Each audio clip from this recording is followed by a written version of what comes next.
Alright, we're going to update the LG V60 to Android 11.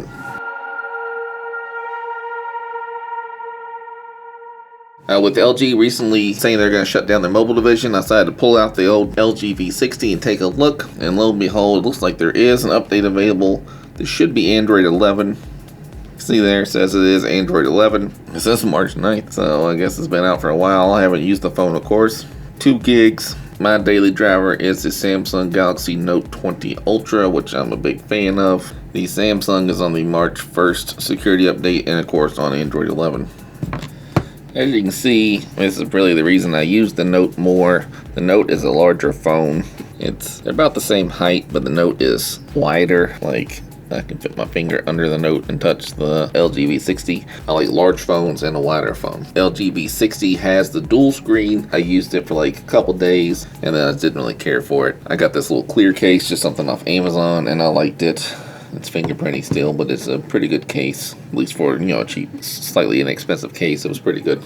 Even though LG is leaving the mobile division, they said they would support their current phones for a couple updates. This LG V60 was their last flagship, really. They had that wing phone that kind of twisted, but that one's probably be a lot more complicated. This is just a straight up flagship phone. It should be pretty easy to keep this one around with software updates. In the past, LG has not been great at updating their phones, so we'll see how well they keep up with it here. This is a really good phone, but you can probably find them pretty cheap now since they are, discontinuing. The prices may drop. I'll probably hold on to mine. I was thinking about selling it, but seeing as it's going to be like the last of the major phones from LG, I'll probably hold on to it. Maybe I'll let my son use it, who knows. If I wasn't in a position to buy all the cool phones, like people don't send me phones, I don't get phones to review, I buy these myself, but I prefer Samsung phones. But the LG V20 was one of my favorite phones of all time, and the most recent Note 10 and the Note 20, the larger ones, the Plus or the Ultra, whatever the top tier one is been my favorite as of late. I was always a big fan of the large LG phones. The LG V10 was a great phone, and the LG V20. And then I kind of skipped most of them until the V60, and I was excited to get back into LG.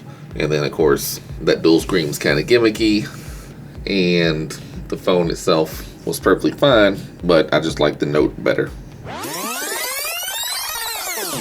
I guess while it's downloading, we can take a look and just see how things look here. You can see these icons. I always liked how LG put the screenshot option up here. Of course, it has the quad DAC, which is nice. But their settings, they used to get complaints about being too off from regular Android, and then now they seem to be people complaining that they copied Samsung too much. I think it's pretty good, really. I was pretty happy with the phone. If it was a wider phone, I probably would have used it more. There's a trend to make phones taller and less wide, but I have large hands, and so I want a phone that's wide. I know it doesn't seem to be the popular opinion. Like my buddy Tony, he has really small hands, and he likes small phones. He likes the long and thin. That's what he's looking for. Almost like a remote control. That's what he wants. Because his hands are small, so it's easy for him to get back and forth.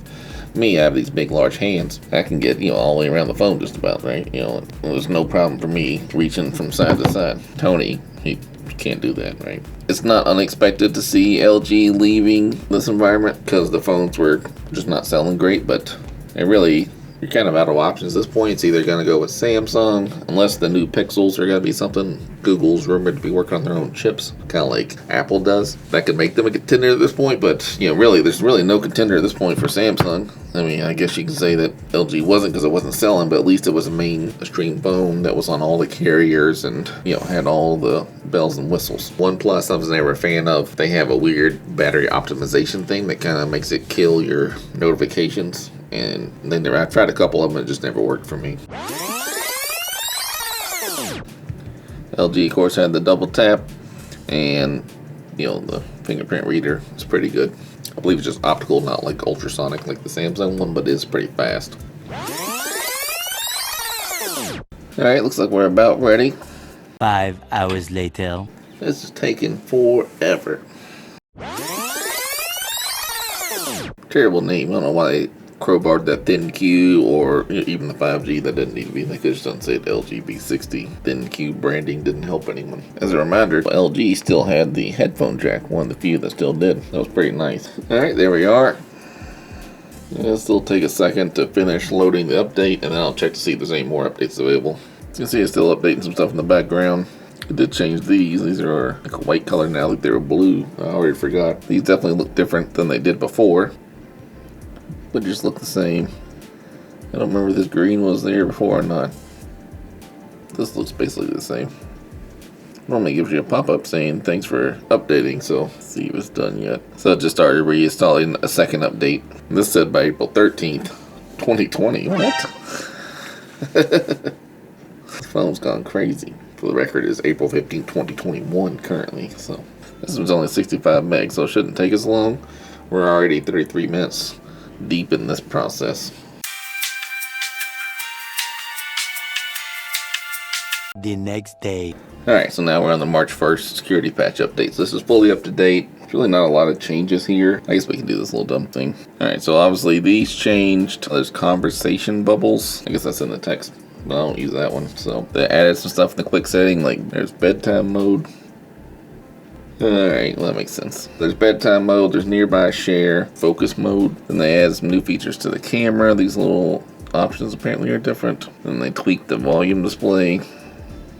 Well, that does look different, so that's pretty neat. Yeah, I guess all that green dots is new.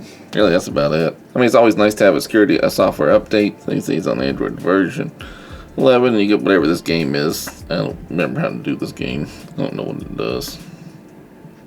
So anyhow, it's a good phone, and it's good to see it's getting some software updates. So, you know, I made some other videos on this. Check them out. It's a good phone. It's probably going to be cheap now, so I do recommend it. I mean, granted, I prefer this one, but it's still a good phone. Alright, thanks.